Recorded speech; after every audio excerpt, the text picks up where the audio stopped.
you do not update this by the end of today, we're literally cutting you off of the entire system. And I was like, oh, okay. The security is also such that like I can't actually plug in a USB key into my computer. So Take 3, Barker. Cliff is going to come any moment. Okay. So just, well, I'm not sure. He said If he's like close, we might as well wave. Like within a minute or two. I'm not sure if it'll be in a minute or two. So he was coming from where you lived, on the other side. His last meeting was at 3:30. He said it would take him around an hour or so to get here. I see. Is it possible to just leave him contact when he's here? Just let us know. Just don't. Sure. Yeah. I will. Let me send him a text.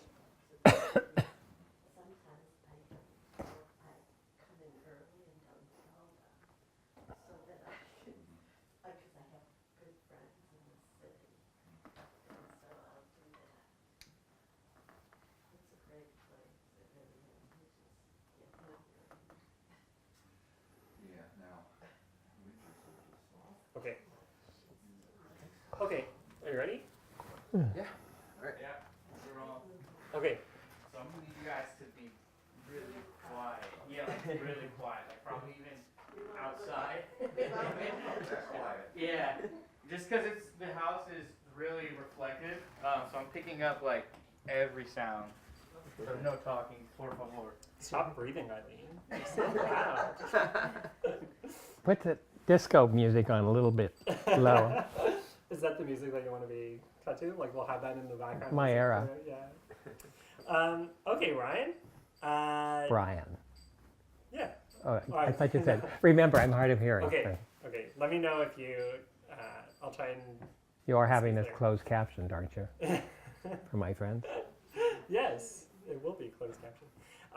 Brian, can you tell me a bit about yourself and sort of how you are connected to the fight to legally recognize domestic partnerships, and just give me a little bit of the history behind it. I don't necessarily need the dates, but just sort of let me know, sort of the situational context and what folks are pushing for.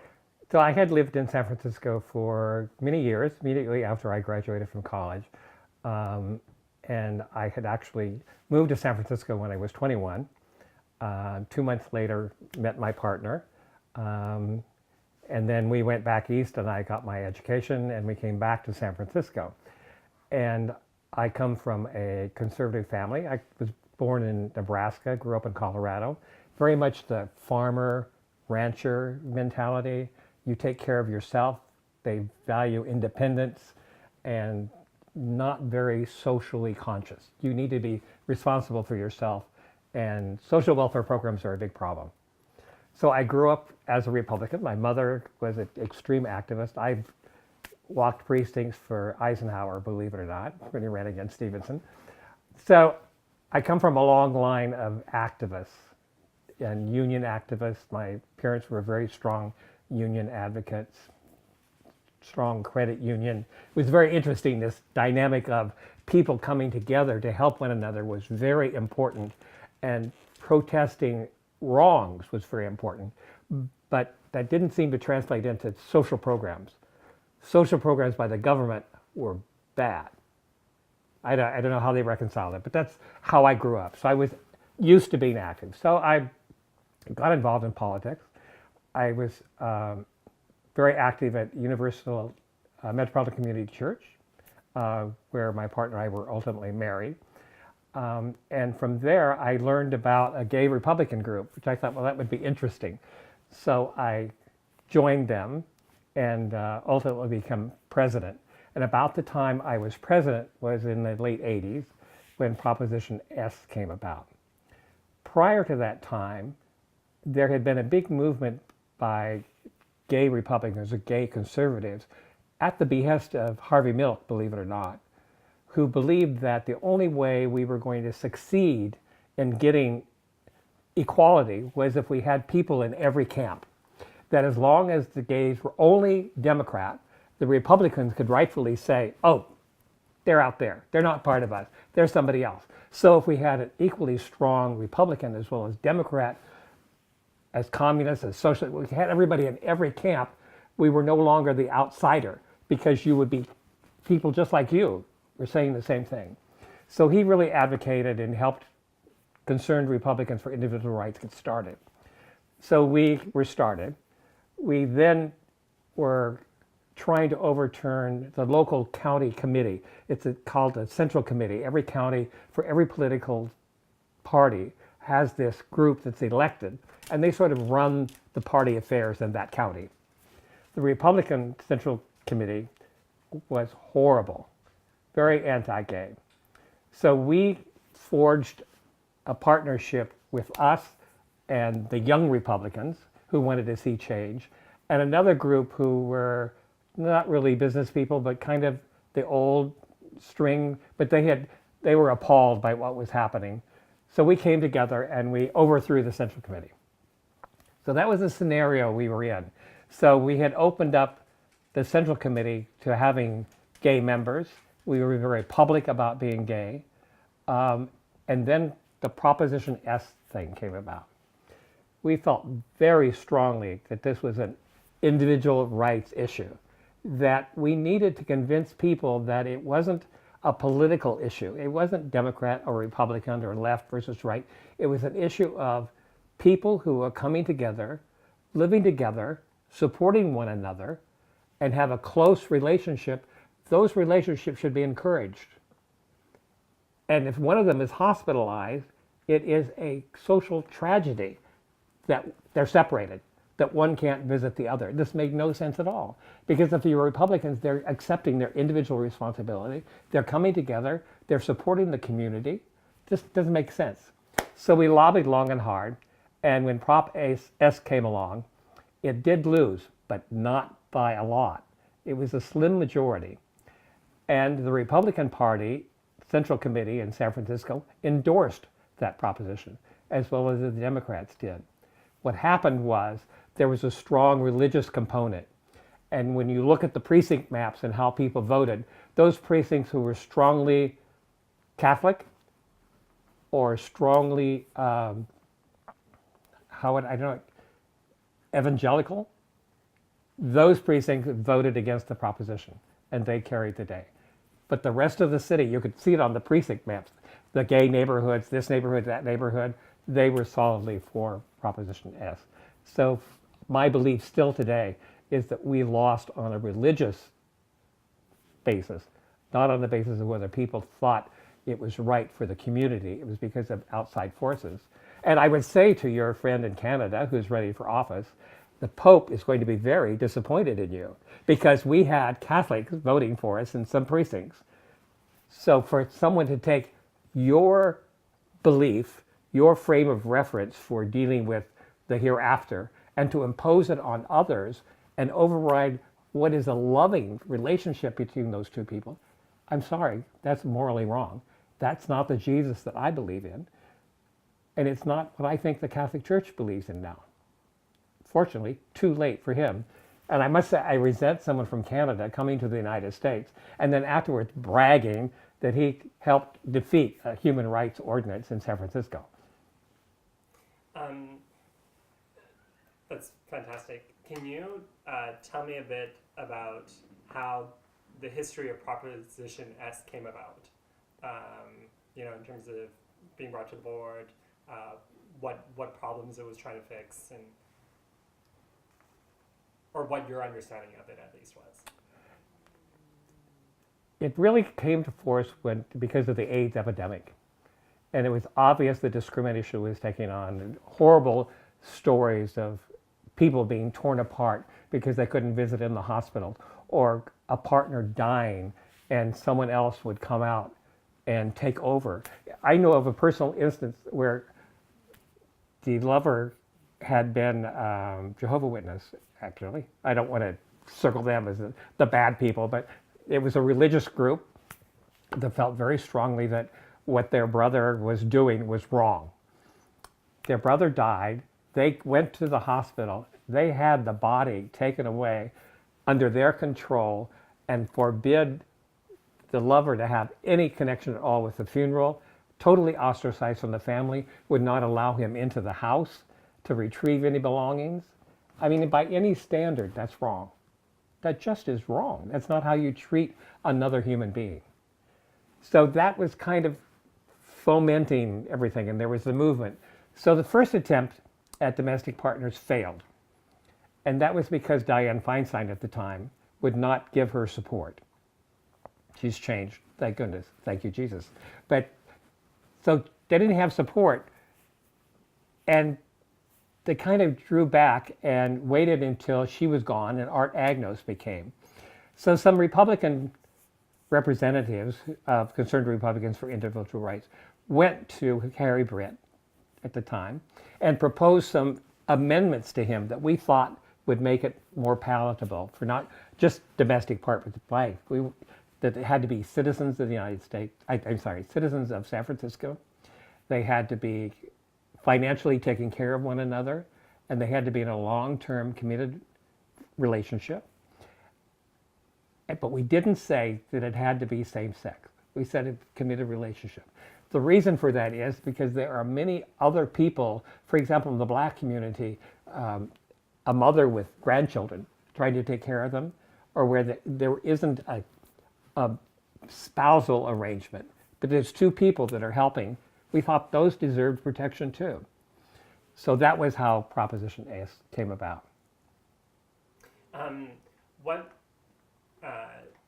Obviously, when the board voted to support it and it had passed, people started collecting signatures to try and bring this to a true vote and to the general public. What was your reaction when you heard that that was happening, that people were collecting signatures for? It was not unexpected. We didn't think it was going to be a slam dunk. There were a lot of non-vocal opponents. We knew it was out there. And we could see from the voting patterns, Concerned Republicans for Individual Rights had a person who was the premier politician junkie in the world, and who had records of how voting patterns had been throughout the city. So we were readily able to identify this is where the opposition is going to come from. I was somewhat surprised. We were very close, and I thought we would be just enough to get over, and we didn't. Mm-hmm. Some of the campaigns that were the arguments that were being used against Proposition S and recognizing domestic partnerships. How did it make you feel to read some of those materials? Well, again, I wasn't surprised. I have been fired twice in my life for being gay, just summarily dismissed, and difficulty finding a job.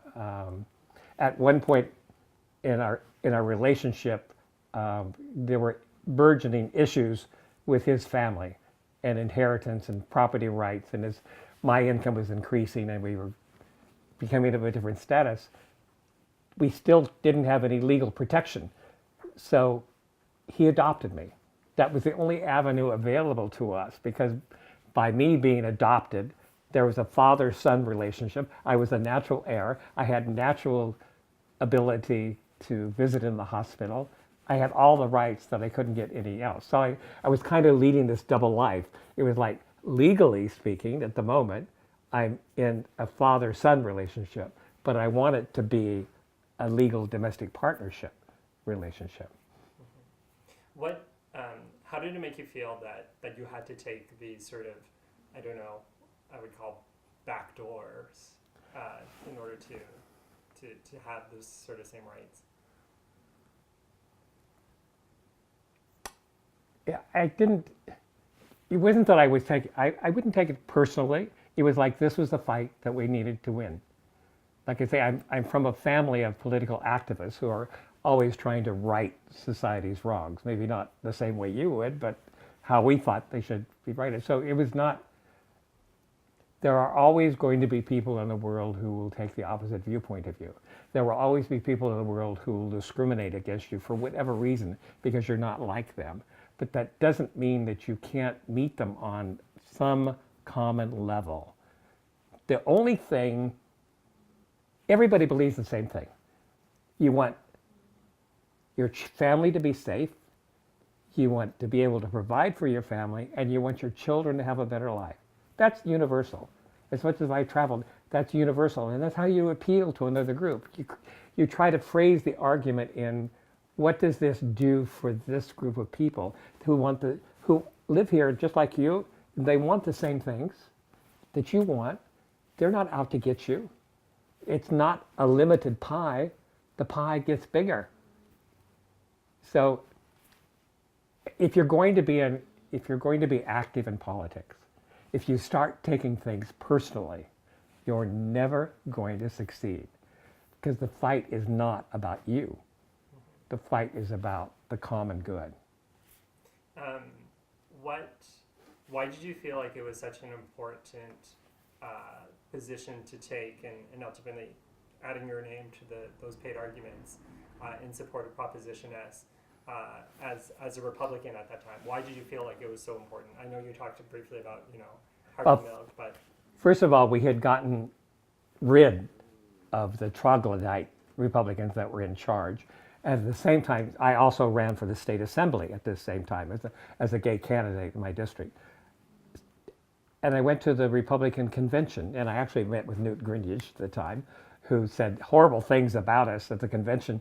He agreed to meet with us, and the next day he tempered his comments, and we kept telling him there are so many things in the world that need to be fixed. You don't need to pick on gay people to win. And he changed a little bit. Now, I don't know that it was long term, but he changed. So I've kind of lost my train. So it was important that people show that Republicans weren't necessarily anti-gay. Again, going back to the thing, you need to find people in every camp. So we wanted other Republicans to see, well, wait a minute, here's another group of Republicans who are active in the party. They're trying to help candidates. They're registering voters. Oh, they're gay. But they're doing that. Oh, they're gay. Oh, but. So that was very important to us to show that, in fact, at that time, later they talked about the big tent, that the party needed to be the big tent. And that's what we thought. We were also battling at the same time. This is when Pat Robertson was running for office, and the evangelicals were taking over the party, slowly but surely. So many of us thought the Republican Party that we grew up for individual responsibility, succeeding, was being overcome by this other group. So again, we thought it was important to make sure that that was clear. There was even a movement at that convention to decharter our club. Well, unfortunately, what the people who were trying to decharter us didn't realize that we had circulated petitions for all the candidates that were running for office, that our county had registered more new Republican voters than any other county in the state. So they lost horribly. So that's why it was important. It's important to not only take a stand for what you to believe in, but take a stand in the context of what the broader impact might be. So sort of opening it a bit broader, what was going through your mind, living in San Francisco at that time, seeing so many young men passing away so quickly? It was devastating. It was absolutely devastating. And the fear. I remember being in the Castro and seeing the posters of what was characterized as the gay cancer. They didn't know what it was yet, but they had posters with the lesions of the gay cancer, and everybody was totally freaked out. There were people I worked with, everything, all of a sudden were coming down with these diseases, and no one knew what was going on. And some of them were being kicked out of their situation with other roommates because they were afraid of, no one knew how it was transmitted or what was happening. So it was a terrible, terrible experience. Lost many, many, many friends. Do you think that things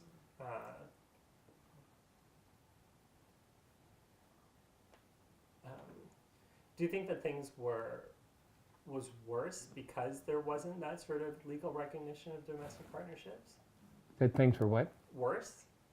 Like, that it was already such a bad situation with the AIDS epidemic. You know, I guess maybe I should rephrase the question. Things, it was tough for the community during the height of the AIDS epidemic. And what sort of came to light was the fact that a lot of them didn't really have rights. I guess what I'm looking for is just your thoughts around that vein.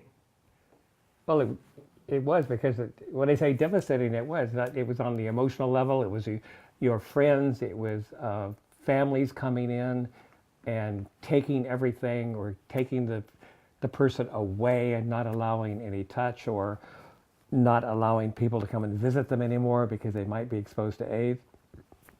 At that period of time, I had visitors from the East Coast who came to visit, who were straight, and they came to stay at our house, and the wife would only have salad. I don't know what was going through her head, but it was kind of obvious that she was afraid of some sort of contamination, and salad was going to be safe. But it was just like, it's just tearing apart the social fabric of the gay community. And fortunately, people started to rally. We had to do it ourselves. But still, you don't get over that.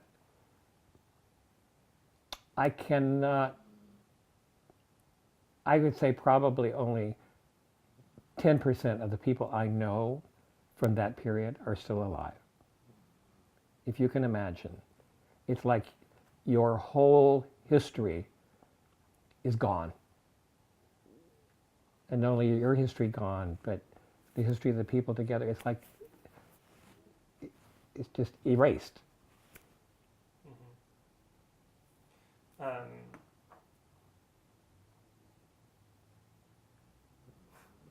If anything, doesn't salad make it worse? I feel like compared to actually cooking food.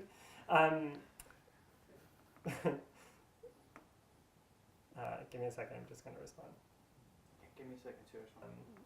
But we won't have you react until. Oh, you're good? Good. Okay. You gonna show this video? You know the drill. They're having a sense that I had a vocation to be engaged in what some people have described as the culture wars. What the Pope described in Evangelium Vitae as the conflict between the gospel of life and the culture of death. And I had this general sense that would be my vocation. It was a sense of vocation before I had even fully realized it spiritually in my home in the Catholic Church. And I decided in part to go to school in this crazy place, San Francisco, which is sometimes known as Babylon by the Bay or Sodom by the Sea. Precisely because I not only wanted a good, strong liberal arts education, but I also wanted to meet firsthand and on the front lines this culture war, and to understand from whence it came, to understand the motive force on the other side, that the forces who... Do you mind if I not watch it all? Sure. I find it distasteful. Why don't we have you say that on camera? Okay, so what's your reaction to the... I think it's distasteful. And I think so presumptuous that he believes his belief in the Gospels isn't my belief. Where in the world do you get off doing that? I'm sorry. I mean, we can't even get the Bible translated right. How many times has it been translated and words changed and this changed, and as we get more information about the early Gospels and how the writing was and how it changed, we get more insight into what it really says. But for you, or for me, suppose I went to him and said, look, I happen to be a Metropolitan Community Church member. I believe really strongly in the gospel. And this is what the gospel says. This. And you don't get that, do you? You worship something else. You're not a Christian. I mean, it's crazy. It's crazy. If you are a Christian, you believe, first and foremost, your responsibility is yourself. You make sure that you are living the life that you should be living according to the gospel. Take care of the log in your eye before you look at the stick in somebody else's eye. So it is so presumptuous for you to believe that you have the accurate word, the only way. I mean, I can be tolerant of Catholics. I can be tolerant of Mormons. I can be tolerant of this group or that group because every one of them is on their way to finding their path that they think God intended for them. But I cannot countenance any of them saying, so because I think this, you better do this and you better do that, or you're not doing anything. That's not what it's all about. It's within you. You need to live the life according to the gospel, not spend your time dictating to other groups about the meaning of the gospel or trying to determine their political future. So given the scope of the AIDS epidemic, the fight for Proposition S, what things that you ultimately had to do to get recognition with your partner, how do you feel about it when he starts to sort of brag about having fought against this? Repentance is a good thing. But on the path to repentance, you must admit that you did wrong, confess that you did wrong, and then atone. So I would look forward to the day that he understands the damage that he did and atones for it. It's not a simple apology that, oh, I was early in my educational time and I've changed my attitude a little bit. Sorry, that doesn't do it. That doesn't help the person under that tombstone over there and the lover over here who is separated from him. It doesn't help this family over here that was split apart when the lover's family took the body out of the hospital and wouldn't let the partner even go to a funeral. Sorry, it takes more than that. Mm-hmm.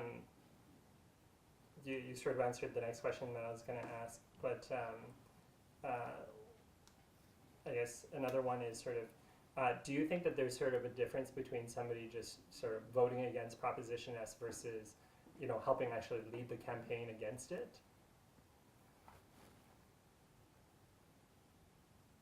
Yes.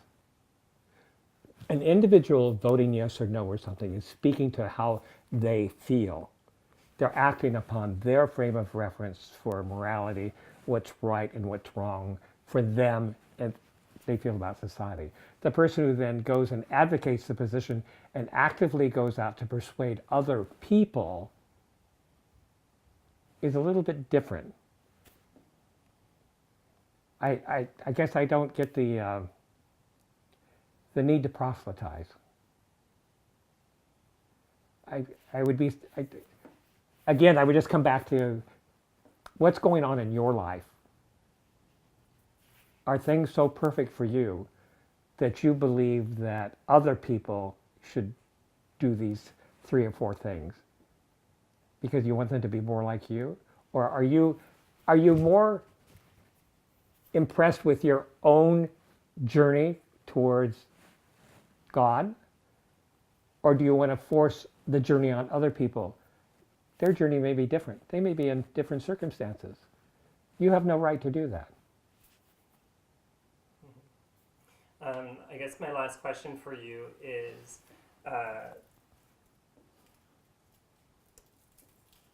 what would you say to the people in Alberta who are coming up to an election and understanding that this guy's on the ballot?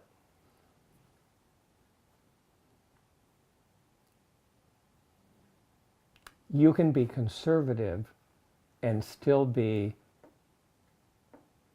thinking about how do we treat other people?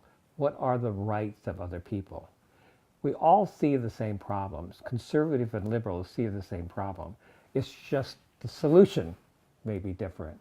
So as you march toward the ballot box, stop thinking of us versus them and think about what are your core values in this world? What is important to you?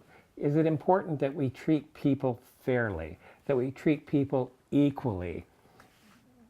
is it fair that we allow them their own journey towards wherever they're going, as long as they're contributing to the common good, as long as they're supporting one another? They're not hurting anyone. They're living the kind of life that you wish everybody would live, supporting one another, loving one another. Think about that, and don't allow yourself to be swayed by other people who have another agenda, and their agenda is, let's make it us versus them. There isn't any us versus them. We are all together. We are all struggling to make things better. We are all struggling to make sure that our neighbors are the same. We're all struggling to make sure that we're all safe, that we all get educated, because our society will grow, will flourish.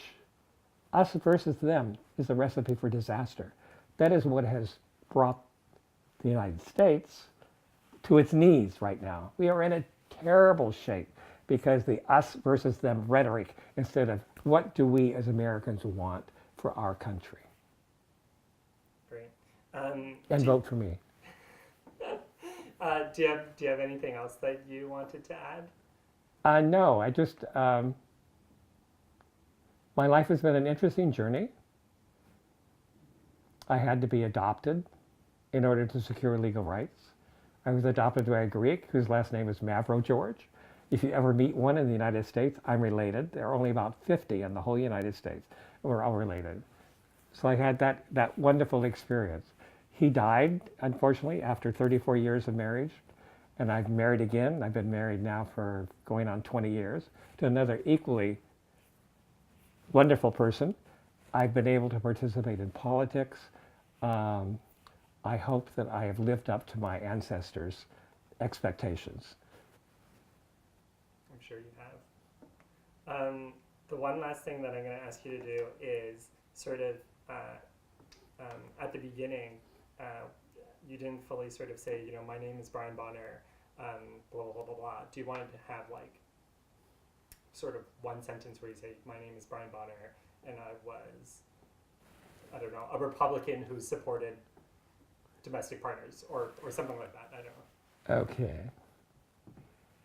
My name is Brian Bonner. I was active in the campaign to get the domestic partners passed. I'm a reformed Republican. At that time, I worked very hard in the Republican Party to make sure that passed. Great. Give this guy an Oscar. I didn't even tell you how I left the Republican Party. Oh, do you want to tell that? Oh, you don't want to know. I want to hear it.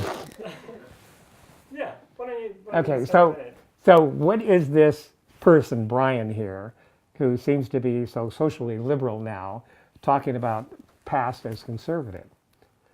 I was a Republican. My parents were Republican. All of my relatives were Republican. Believed very strongly in individual rights and responsibility. We worked very hard in San Francisco to elect Republicans, get more Republicans registered. We actually got it bumped up from 15% to 17%.